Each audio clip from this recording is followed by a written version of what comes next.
Alors bonjour, moi c'est Vincent Lesniak. Je suis pareil comme Bernard, chargé d'études à la station d'expérimentation La Plugère.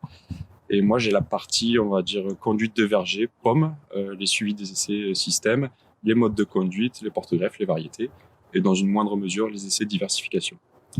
Donc là, ce qui nous amène aujourd'hui dans le verger, donc c'est, on va dire, la prospection qui va arriver après les essais de Bernard. Donc, comme il les a présentés tout à l'heure, en fait, la principale problématique qu'on a avec les enherbements sur les paillages tissés ou même les tuiles, en fait, c'est la gestion des bords de verger. Donc, pour ça, on a imaginé deux essais un peu complémentaires. Donc, celui-ci sur poirier, où en fait, on a fait un essai avec un semis, un mélange d'orge et de vesse. L'idée, c'est d'avoir 70% de graminées, 30% de vesse, un peu comme ce qui se fait en grande culture ou même en viticulture. L'idée, c'est que là, en fait, ce sont des enherbements qui sont très concurrentiels, avec des gros chevelures racinaires qui vont avoir des capacités de pousse et de concurrence par rapport à une flore endémique et qui va venir concurrencer donc le paillage. Donc là, l'objectif, en fait, avec ce semis, c'est d'étouffer toute la concurrence spontanée de la parcelle. On va essayer de voir l'impact que ça va avoir sur le développement au niveau des tuiles, du paillage. Moi, je vais avoir la même observation, on va dire, sur les pommiers, dans le sens où il y a un essai qui va être vraiment dédié à la pomme avec du paillage, sachant qu'il y aura tout un tas d'autres problématiques comme les campagnols. Euh, donc l'idée ici de cette tuile, ce sera de l'accompagner avec un enherbement modéré, puisque la tuile, comme l'a présenté Bernard, c'est qu'elle est un peu limitée à l'heure actuelle, elle fait que 40 cm. Donc pour éviter d'avoir un passage à la machine qui va être compliqué, on va essayer plutôt cette fois-ci d'avoir un enherbement qui va accompagner la bordure, type un trèfle ou quelque chose de très ras et de très concurrentiel pour limiter la concurrence sur la bordure. À l'heure actuelle, effectivement, les gestions de bord de paillage, c'est compliqué. Les seules alternatives qui nous restent, c'est le manuel, c'est le mécanique avec les risques d'accrochage et donc de détérioration du paillage qui vient nous aider sur la culture, ou alors le chimique. En fait, c'est comme si on déplaçait le problème, au lieu de l'avoir sur le rang, on l'a un peu plus loin. Donc ça nous satisfait pas et c'est bien pour ça qu'on cherche des idées complémentaires. Sur d'autres aspects, on a plutôt un volet prospectif cette fois-ci, avec des essais qu'on monte avec d'autres stations en France, hein, comme la Morinière, le Cefel, la Cefra, Poisy et autres, pour justement gérer ces enherbements. Donc, différentes pistes de réflexion, à la fois on va dire des produits de biocontrôle qui vont remplacer quelque part les herbicides chimiques et qui vont être adaptables parfois dans certaines conditions à des itinéraires en bio. On va avoir des outils d'application très localisés qui, au lieu de faire des applications, on va dire, en plein sur la parcelle, enfin, en plein sous le rang, on s'entend, hein, on va vraiment cibler là les adventices en développement pour justement diminuer nos IFT en verger.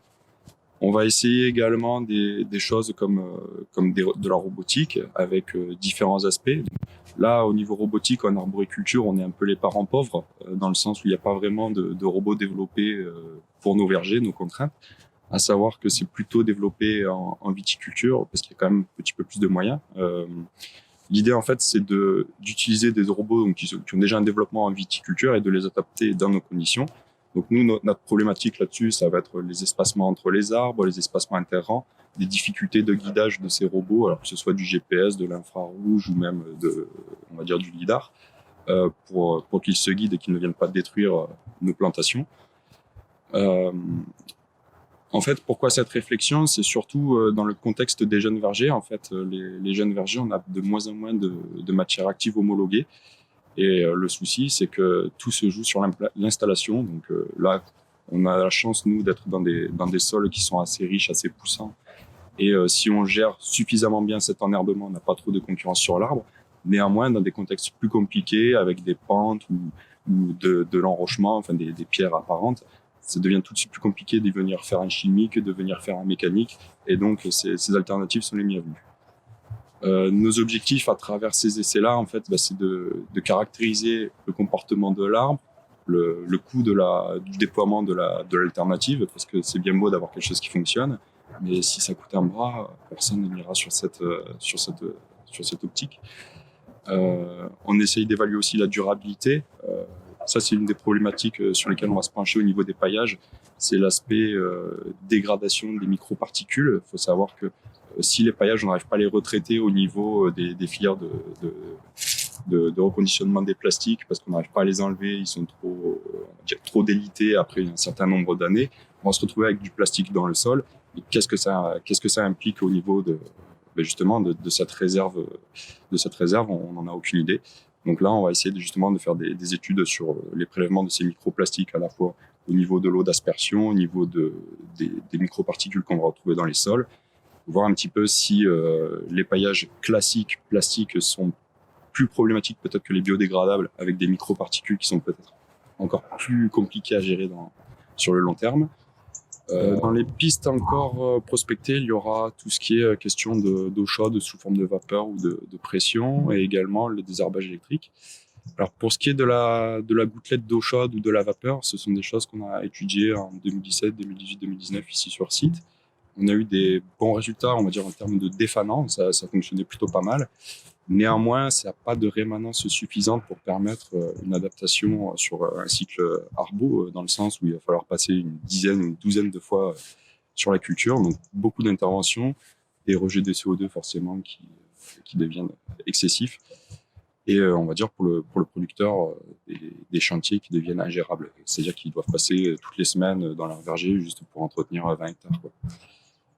Donc là-dessus, une autre perspective, l'électrique, avec peut-être aussi cette difficulté de la rémanence de l'entretien.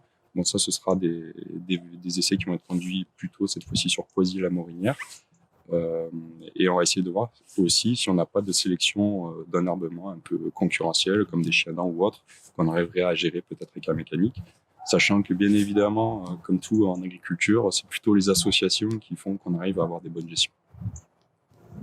Pour compléter les remarques sur le travail mécanique, l'autre souci, c'est que déjà, on l'a vu, c'est que ça crée des dégâts sur les arbres, enfin, ça peut en créer.